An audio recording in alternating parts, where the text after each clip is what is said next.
हाल ही में रिलीज हुई India corruption research report 2023 के अकॉर्डिंग 88% लोग मानते हैं कि भारत एक करप्ट देश है। ये बहुत बड़ा आंकड़ा है। जब हम ऐसे चौंकाने वाले आंकड़ों का सामना करते हैं तो ये ज़रूरी हो जाता है कि हम करप्शन की इशू को और भी गहराई से समझें, क्योंकि करप्शन सिर्फ एक फाइनेंशियल क्राइम नहीं है, बल्कि ये हमारे सोशल फैब्रिक को भी इम्पैक्ट करता है। ये ना सिर्फ गवर्नेंस और जुडिशियल सिस्टम को कमज़ोर करता है, बल्कि आम आदमी की ज़िंदगी पर भी असर डालता है। हमने देखा है कि कैसे छोटे से लेकर बड़े लेवल तक करप्शन हमारे डेली लाइफ का एक हिस्सा बन चुका है। चाहे वो रिश्वत देकर किसी से जल्दी काम करवाना हो या फिर किसी गवर्नमेंट ऑफिस में बिना एक्स्ट्रा दिए ना काम होना, ये सब करप्शन का ही अलग अलग रूप है। आपने कभी ना कभी इसका सामना तो ज़रूर किया होगा और ये सिचुएशन हमें सोचने पर मजबूर करती है कि क्या कभी हम इस प्रॉब्लम का सल्यूशन ढूंढ पाएंगे। नमस्कार दोस्तों, स्वागत है आपका हमारे चैनल फेव नॉलेज में।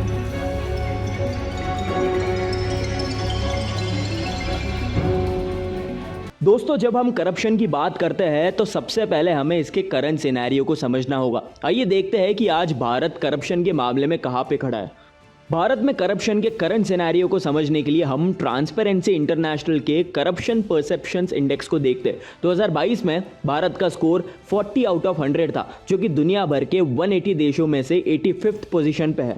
इस स्कोर से हमें ये तो पता चलता है कि करप्शन के मामले में भारत अभी भी काफ़ी चैलेंजेस का सामना कर रहा है। पर इस स्कोर के पीछे के रीजंस क्या है, इसका जवाब हमें मिलता है जब करप्शन के सारे पहलुओं पे हम नज़र डालते हैं। रिश्वत, नेपोटिज्म और पावर का मिसयूज जैसे सभी फैक्टर्स मिलकर एक ऐसी व्यवस्था बनाते हैं जहाँ पे करप्शन एक आम बात हो जाती है। रिसेंटली महाराष्ट्र और राजस्थान ने देश भर में सबसे ज़्यादा करप्शन के केसेस दर्ज किए। महाराष्ट्र में जहाँ पे 773 केसेस दर्ज किए गए, वहाँ करप्शन का एक कॉमन पैटर्न था।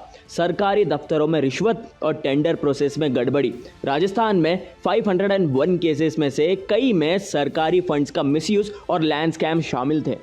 फिर देखिए 118 से ज़्यादा करप्शन केसेस में पब्लिक सर्वेंट्स इन्वॉल्व है। अभी भी प्रोसिक्यूशन सैंक्शन के इंतजार कर रहे हैं। ये डिले ना सिर्फ लीगल प्रोसेस में कमी को दर्शाता है, बल्कि ये भी बताता है कि कैसे एक आम आदमी को जस्टिस मिलने में देरी हो रही है।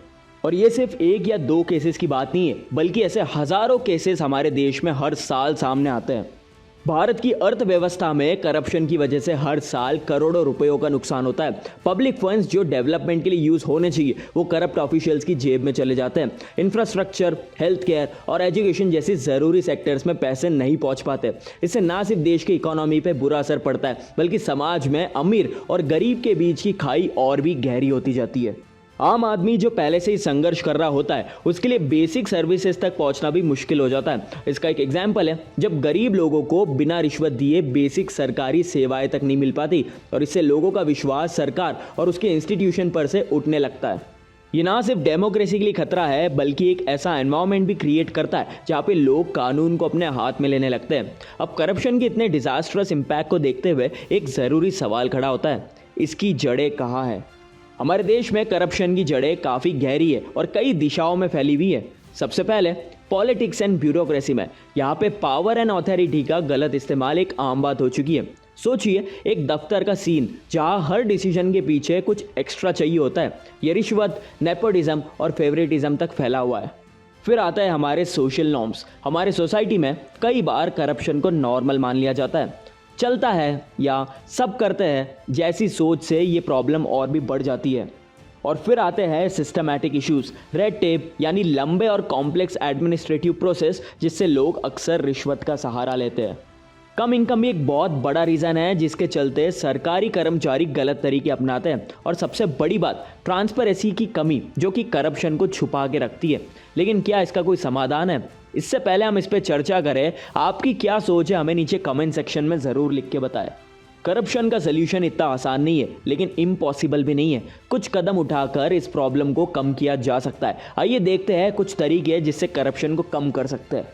सबसे पहला सल्यूशन है ट्रांसपेरेंसी एंड अकाउंटेबिलिटी। करप्शन से लड़ने का पहला और सबसे ज़रूरी कदम है ट्रांसपेरेंसी एंड अकाउंटेबिलिटी बढ़ाना। अगर हर सरकारी डिसीजन और प्रोसेस बिल्कुल साफ और समझने लायक हो तो करप्शन को छुपाने की गुंजाइश कम हो जाएगी।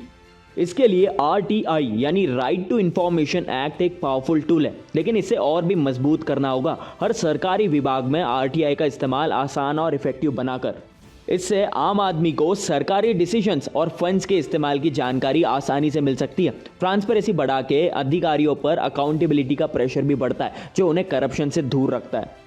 दूसरा कदम है लीगल रिफॉर्म्स। यहाँ हमें करप्शन केसेस के लिए फास्टर कोर्ट ट्रायल्स और स्ट्रिक्ट पनिशमेंट्स की ज़रूरत है। अगर हर करप्शन केस का फास्ट ट्रैक पर ट्रायल हो और दोषियों को तुरंत और कठोर सज़ा मिले तो एक स्ट्रॉन्ग मैसेज सेंड करेगा। इसके लिए जुडिशरी सिस्टम को और भी एफिशिएंट बनाने की ज़रूरत है, जैसे कि स्पेशल कोर्ट्स को बिल्ड करना जो सिर्फ करप्शन केसेस को ही हैंडल करे, और साथ ही सूचना देने वालों को भी प्रोटेक्शन देने की भी ज़रूरत है ताकि वो बिना किसी डर के करप्शन केसेस को एक्सपोज कर सके।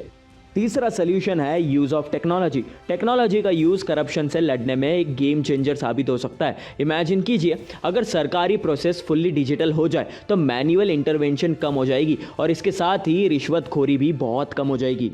ऑनलाइन सिस्टम्स और ई गवर्नेंस से ट्रांसपेरेंसी बढ़ती है, जैसे कि ऑनलाइन टेंडर्स या फिर ई ऑक्शंस, जहाँ पे हर प्रोसेस को रिकॉर्ड किया जाता है एंड पब्लिकली एक्सेसिबल होता है। इससे किसी भी तरह की गड़बड़ी या फिर फेवरेटिज्म पर रोक लगाई जा सकती है। और हाँ, आम आदमी के लिए सिस्टम्स यूज़र फ्रेंडली भी होने चाहिए ताकि बिना किसी माध्यम के वो सीधे सरकारी सेवाओं का लाभ उठा सके। लास्टली सबसे बड़ा कदम है पब्लिक अवेयरनेस। ये हम सब पर डिपेंड करता है। जब तक हम आम आदमी करप्शन के खिलाफ खड़े नहीं होते, तब तक कोई भी सिस्टम या टेक्नोलॉजी काम नहीं आएगी। अब सबसे इम्पॉर्टेंट सवाल, क्या हम और आप काफ़ी है करप्शन को रोकने के लिए? सवाल काफ़ी डिबेटेबल है, पर आपका व्यू पॉइंट मैटर करता है। हमें नीचे कमेंट सेक्शन में ज़रूर बताएं। अगर आपको ये वीडियो पसंद आई हो तो इसे लाइक करें और शेयर ज़रूर करें, और हमारे चैनल को सब्सक्राइब करना ना भूलें। मिलेंगे फिर एक नए टॉपिक के साथ, तब तक के लिए नमस्कार।